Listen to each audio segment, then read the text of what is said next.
Good morning mga ka-40days. So for today's video mag-unbox tayo ng ating in-order na parcel galing sa Shopee.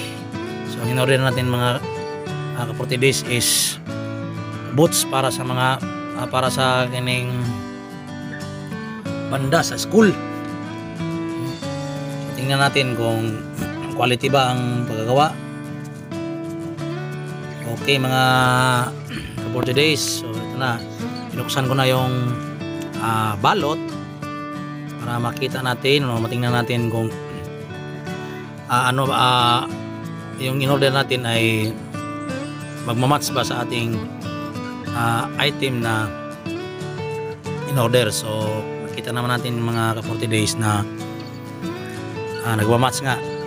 So ito ang kulay na in-order natin. So goods naman siya mga ka-40days.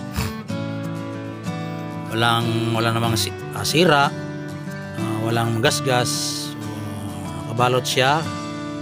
At ito na mga ka-40days, nakita niyo isang boots para sa majorette kaya ito. Hindi ko alam, hindi ko masyadong alam ang mga ka-40days. So ano bang tawag doon? Majorette ba? So, kulay dilaw yung tassel na naka-attach po sa boots.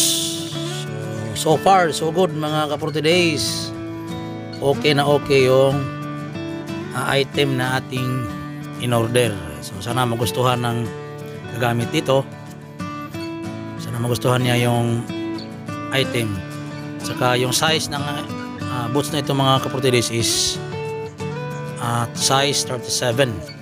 So malalaman natin kung sukat ba, kung sinukat natin sa may-ari.